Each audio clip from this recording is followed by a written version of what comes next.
All right. Wonderful to see folks joining in here today. Thank you for being part of this session. We will get started here in just a second.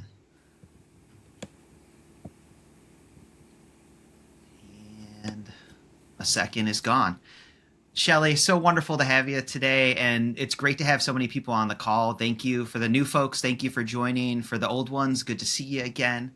Today's conversation is about reporting on addictions work to help journalists cover the billions of dollars in opioid settlements that are coming into our communities. You can find recordings of our previous fireside chats and all of our resources at reportingonaddiction.org. I'll share a link here in the chat in a second. Today's conversation is also going to be recorded and shared. So again, thanks for everybody that's participating and interested in this topic. I know that there's going to be some folks on the call that are not journalists, and that's totally cool. Like, we're happy to have you. One ways that you can support reporting on addiction is sharing our resources or this video with journalists in your community that are covering this topic. And we just know that this is a really, really complex topic for journalists. And so today's conversation is focused on helping journalists understand this topic. So again, thank you for joining. And of course, feel free to drop any questions or comments or anything in the chat throughout the conversation. We'll make sure we have time to get to them. All right, this is the fun part. I'm going to introduce our distinguished guest, Shelly Weizman from Georgetown University.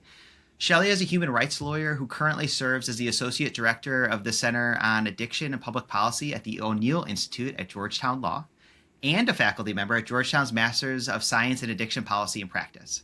She previously worked in the government office in New York, where she oversaw policy and operations related to addiction, mental health, and disabilities, and began her legal career as a civil rights attorney in New York City. So Shelly, welcome. Thank you for taking the time to join us today on this very important topic.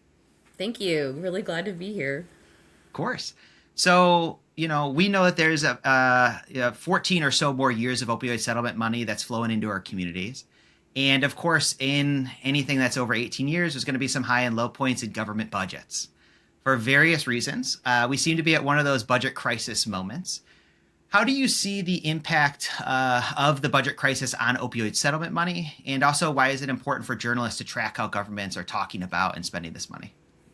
Yeah, thanks for that question. And, first I want to say I'm so thrilled to be here, and I think the work that your organization's doing is so critical. I was saying I have my reporting on addiction mug right here, and I really thank you to everybody that's joined to learn more about this topic. And if you've reported on this topic, thanks for your work. So, as you mentioned, these funds are over 18 years. We've got about 14 years or so left. And so inevitably, that's going to collide with economic downturns, with budget shortfalls or hard budget years or several hard budget years in a row, and also political volatility or political shifts even. And we're clearly in one of those moments right now. Just a few weeks ago, we saw the federal government, this administration, pull $2 billion in grant funding for substance use disorder and mental health services that was appropriated by Congress, and only to reinstate it less than 24 hours later after some very intense public pressure. And I think this episode kind of underscores a few things with respect to funding in this space. One is just how vulnerable funding decisions can be to disruptions in implementation, and also in the kind of political climate that we're in, and also how quickly decisions can be reversed when there is public accountability. And I really want to underscore the role of journalists here, in particular for this, I'll call it recent episode. Journalists were actually essential in rapidly shining a light on the fact that this was happening. I mean, we had stories at 6 a.m. on this. Termination notices went out in the middle of the night that night before. So just a few hours later, shining a light on which programs were affected, on the real life stories of the impact if this funding was pulled, including how many people would lose services and might even actually lose their lives as a result. And that reporting is what catalyzed the reversal. And this is really a concrete example of how a free press in this country can literally save lives, especially where you have reporters that are already plugged in to those communities. They have trusted relationships in those communities and have a lot of their own kind of subject matter expertise on these issues. And so, as this kind of uncertainty in our fiscal climate and political climate increases, journalism really becomes a stabilizing force in the system. And I think with respect to settlement funds, it's kind of the same story, right? That in periods of budget crisis, governments are going to look for flexible money. Opioid settlements are that pot of money. They're relatively large, they're visible, and they're comparatively less encumbered or less restricted than many of the other funding streams in this space. So that makes them especially vulnerable to being repurposed to plug budget holes rather than being used as they are originally intended. So, it's important to track this. I think, kind of to your question, is no one, I think, argues that our systems are perfect and should totally stay the same as they are. But letting programs lapse or repurposing funding without a coherent replacement is really, I think, reckless in this space, and it can directly translate into preventable deaths. So that's why keeping a close watch on this issue in particular is really important. No, it's a great answer, Shelly, and thank you for touching on the power of journalism, both in the broader addiction space, but especially around opioid settlement money. Obviously, that speaks straight to our heart at reporting on addiction, so thank you for saying that. When I'm thinking about how the money is, like you said, unencumbered, there's some implications for that may be good and bad, especially in this kind of budget uncertain environment. Do you mind elaborating a little bit more on some of the implications for that, and then how, for journalists that are watching some of those budget fights happen, they can think through all of the different levers that the government's trying to pull on to fill these budget gaps? Yeah, it's a great question. I think when we compare this pot of money to the other types of funding that fund services and programs in this space, which are mostly federal grants and Medicaid, although some states have some kind of robust cannabis revenue and have kind of diversified their funding, most states really rely on the kind of two buckets, the federal grants and Medicaid. So with respect to settlement funds, they have much broader allowable uses in some cases. There are fewer procedural guardrails. There's a lot less reporting. There's a lot more discretion at the state level and the local level. So the upside of this is, of course, it's flexible. It allows communities to respond to local needs, to do it quickly, to do it nimbly. It allows funding for innovation, for non-traditional types of solutions, and investing in the type of support that other funding isn't really designed for, like some types of recovery supports or housing or harm reduction. The downside is that same flexibility can make the money easier to redirect, very tempting politically, and very vulnerable during times of fiscal stress. So without kind of this transparency, flexible can become fungible. And I think that's what the danger is as we're going into this period of time of uncertainty in these funding streams that have long kind of anchored the system. Yeah, no, that makes a ton of sense, Shelly. And again, just encourage folks to drop questions in the chat. We'll have some time for questions here at the end for folks that have any. But you mentioned recovery. I know that's an issue that's near and dear to your heart. When we think about this money for recovery, and especially, again, like in this budget crisis, what are some ways that flexibility is actually like an opportunity to invest in some of those recovery-oriented things? It's also a great question.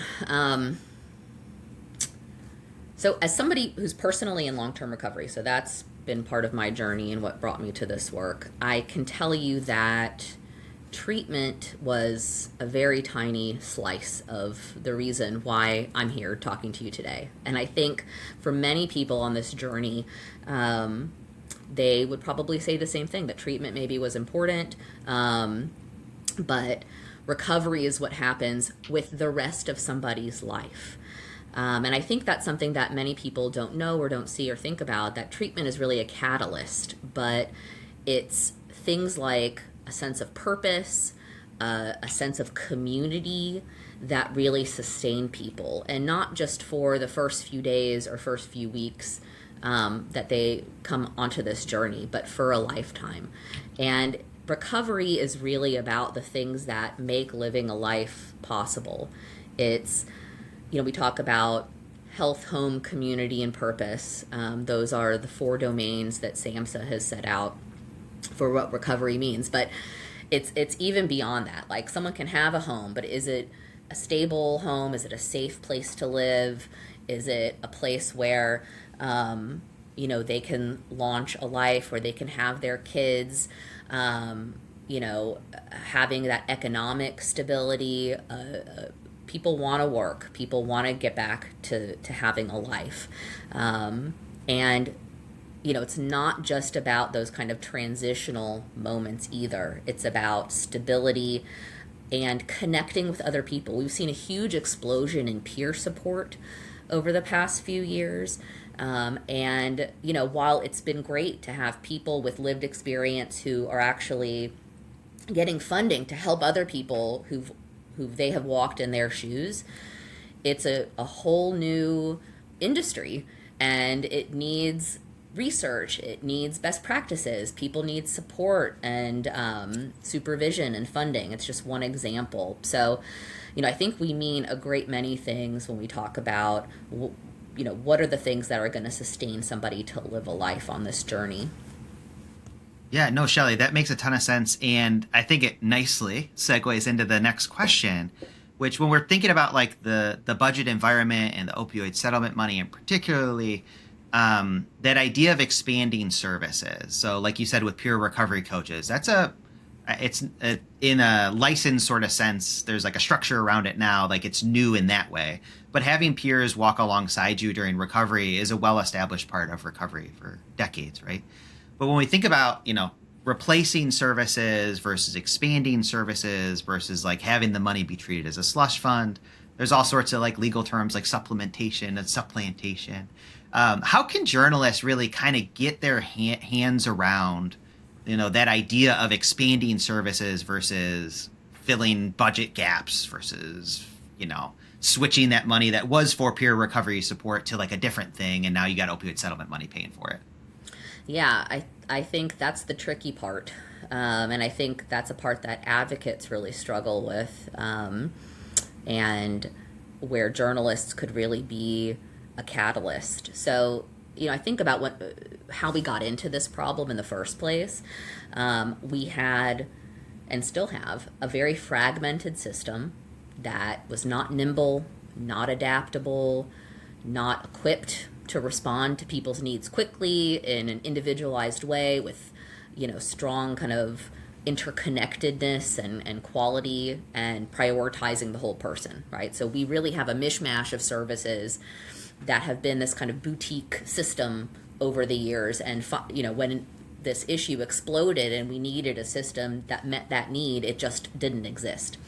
And in light of this new funding influx, many jurisdictions have taken this opportunity to really think about how do we plug those gaps? And they established advisory councils, planning committees, and many have kind of multi-year strategies that are often led by or heavily involve people who were impacted by this, or people with lived experience or family members, that designed a way to address this. And these groups often spent years developing thoughtful plans in a lot of places around the country. Not everywhere, but in a lot of places around the country. And I think what we're starting to see now is shifting priorities, new leadership or new actors stepping in, and some of those original plans have been sidelined. And alternative uses have been suggested, which might not be inherently bad, but they're not always what was agreed to. And I think that's one way to look at or to approach, has there been a shift, is taking a look at what was the process in place, what was planned, and what's happening now. And I think a shift like that is a problem because it erodes trust. It turns people with lived experience who were part of a planful process into an afterthought. And it does what I think has been a considerable challenge in kind of the whole health and human services space, is that we chase the crisis of the day rather than planfully answering the question, where do we want our community to be? And in this circumstance, where do we want to be in 18 years when this money is done? Or are we doing year over year budget cycle, which is, again, what led to a fragmented system in the first place? So I think, building trusted relationships with the people who are out there on the ground doing work and people in government. As someone who worked in government for a long time, I'll say there's often people in government who want to shine a light on certain things and they can't from their role, but they can provide context and information to folks on the outside who can. And I also think it's inescapable when someone's really looking into this. You have to dig into the budget. You have to dig into the state budget or the local county budget, depending on what you're looking at, and really, do the math and follow the money. No, that's yes. And it's hard reporting. I want to acknowledge that off the top. I know you said that too, Shelly. That's why at Reporting on Addiction, we're here to help support that and connect you with those experts that can help you navigate those different budgets and the different wrinkles of all of the different ways that the monies could be spent. And I see some questions in the chat. All of them are super great. We will get to those in like just a second, I promise. I did want to give you a chance here, Shelly, to riff for a second. I know you mentioned recovery and recovery being a way that this money could be spent, on just the importance of telling stories about recovery and how we can tell those stories in the context of opioid settlement money to help support long-term recovery for individuals. Yeah, I think, for a long time, the dominant narrative has been crisis, loss, failure, and those stories are real and important, but they're not the whole story. Recovery is more common than people think, and it's sustained over time. I think probably everybody on this call and everybody in the world has the thing that they struggle with or the things that they struggle with. And, we're really at a pivotal place in society right now, I think, in general. Are we going to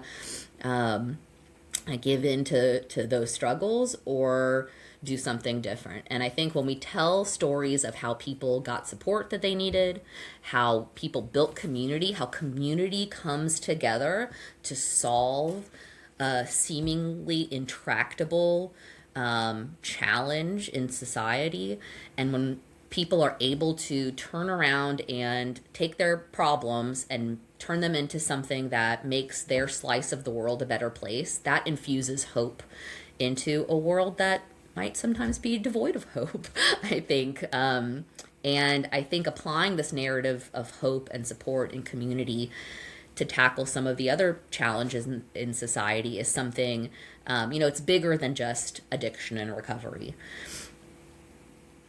No, absolutely. And those stories, I will say, as someone who reads a lot of journalism about addiction, you won't be surprised, but those stories about recovery and those hopeful narratives, I think, are really powerful. Recognizing that they are hard to tell because there are like privacy implications, and it's a hard job being a journalist. There's a lot of news to cover, and so sometimes the crisis of the day is, of course, the thing that's going to get covered. But we have supports and encourage you to try to make those connections with folks in long-term recovery and those organizations that serve folks in long-term recovery, like those recovery community organizations that are doing this great work that can help tell those stories. Because I think, and Shelly, you talked about this, when we think about the opioid settlement money, it's to get us out of that crisis, right? And so the idea that like, wow, this is what it looks like to help support somebody in long-term recovery, that's a way that money can be spent that's super impactful. I'm going to start getting to the questions, which I think are cool.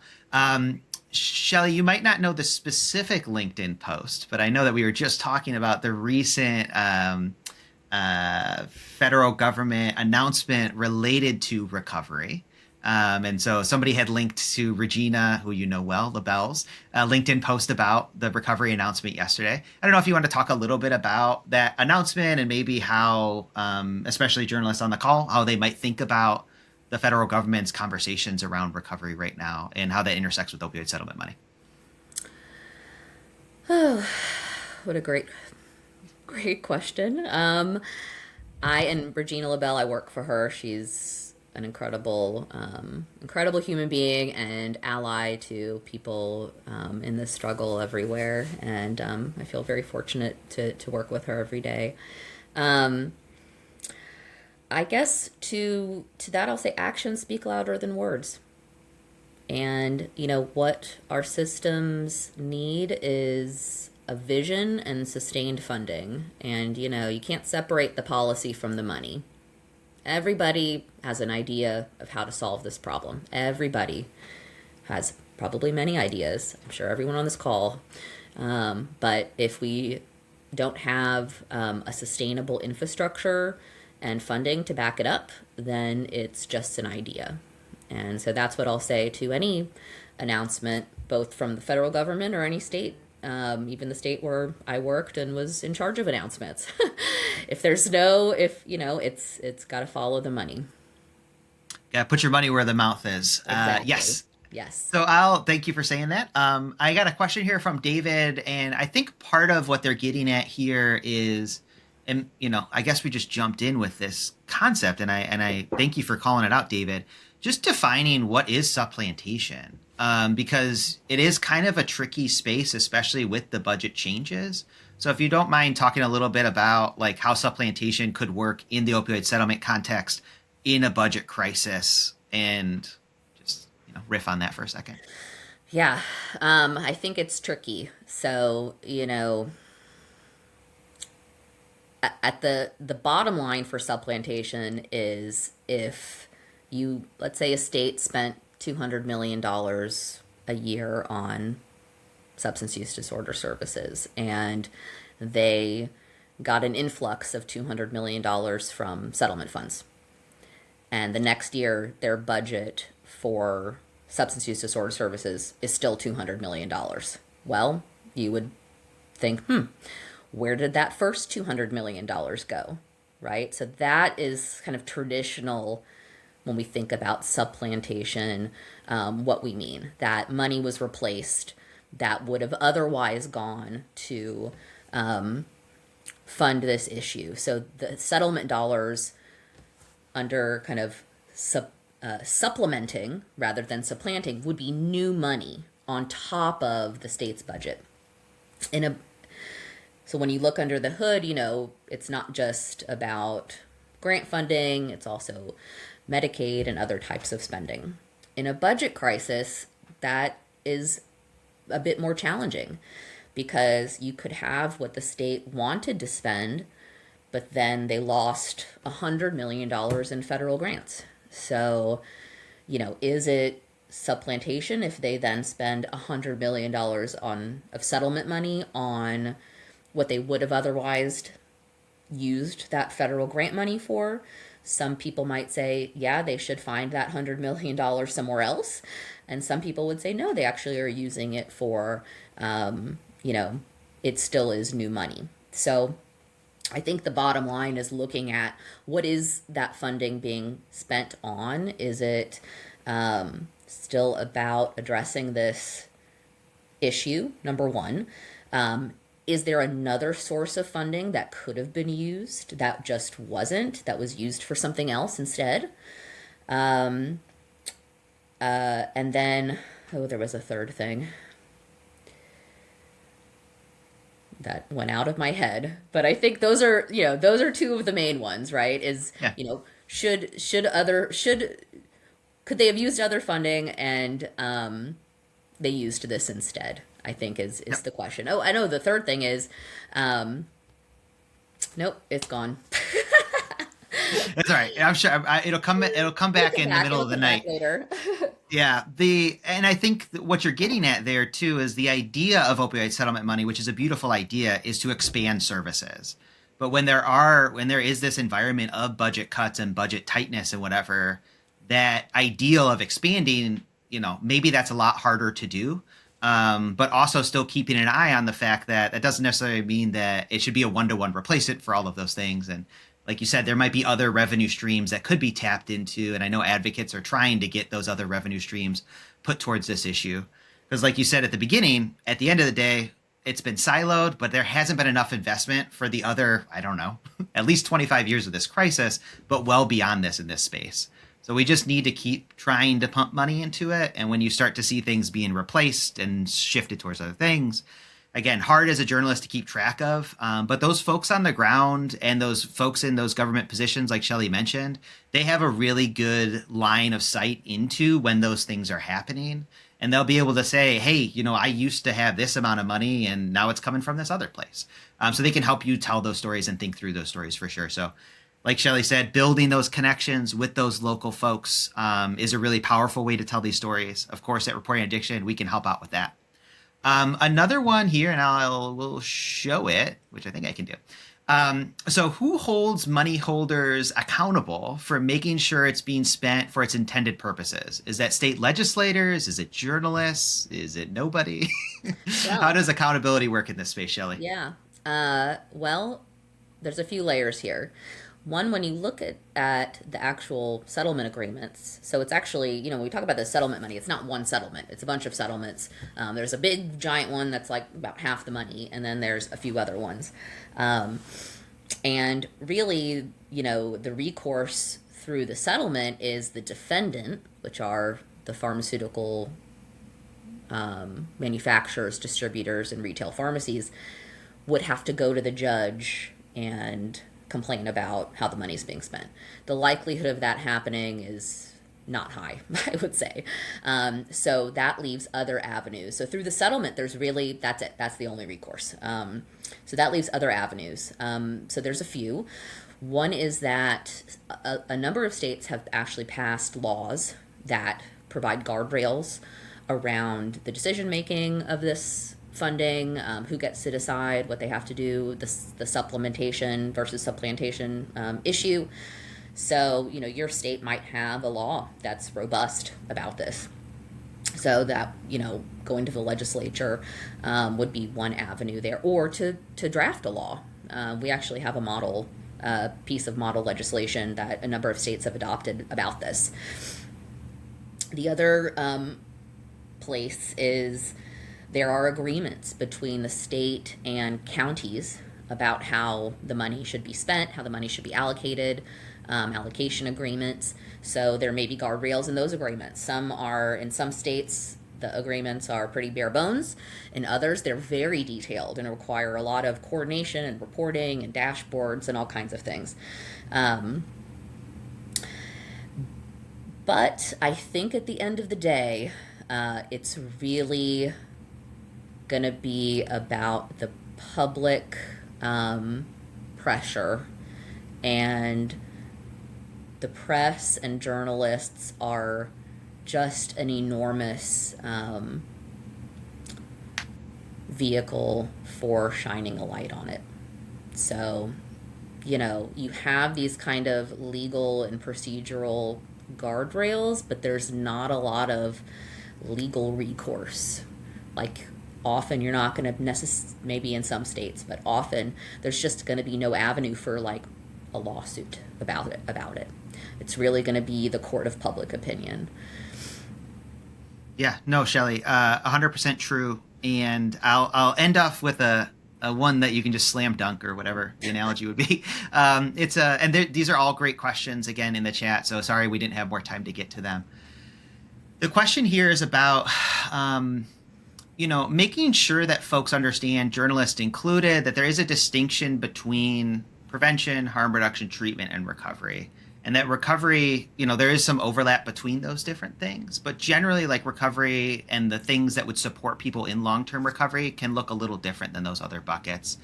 And so, making sure that folks understand, or if you could talk a little bit more about how recovery is, again, it's connected. We don't want those silos to exist, but how it is like a distinct thing, and like what that means in terms of reporting priorities, and what that means in opioid settlement spending, because folks are saying, which I would agree with, it doesn't seem to be a priority with spending right now. Yeah, I would also agree with that. And I think it's traditionally been a real challenge to explain what it is it when we talk about recovery. So maybe, the way to think about it is if anybody can think about like a time in your life when you went through something really hard, whether it was something really difficult in your life. And what were the things that helped you get through? Was it a medical issue or a loved one's medical issue? So it was quick access to medical care, and the person there was really nice to you instead of difficult. Was it the fact that you had parents to support you, or children, or a community or a village around you, somewhere to go or be that was safe and supportive, and a friend that was able to really kind of like take you by the hand and say, all right, I'm gonna help you, I'm here, we're in it together. Like that's what we mean. And there are a lot of people out there who are struggling with this that don't have those natural supports or access to all of that. And what recovery supports do, and what harm reduction supports do, honestly, is it creates a structure for that, for people who might just not have it, or who did and who lost it. So that's what we mean. We mean actual people to help guide, places, physical places to be safe, whether it's living. And so when I say safe, I mean, a place to heal, right? And just like get your life back on track. It means someone to give you advice about how to get back to work, or get back into school, or back to the life that you started out on before you got derailed by whatever it was. And what recovery infrastructure does is put some actual real services around those things where, you might just not have that naturally occurring, or the people in your life might really not know what to do or how to help. Yeah, no, thank you, Shelly, for explaining that and connecting all the dots here around opioid settlement spending in a budget crisis, opioid settlement spending in recovery support services, answering the great questions from the audience. Really appreciate your time today and leadership on this issue at Georgetown, but just in all of your different professional capacities. So thank you for talking with the group today.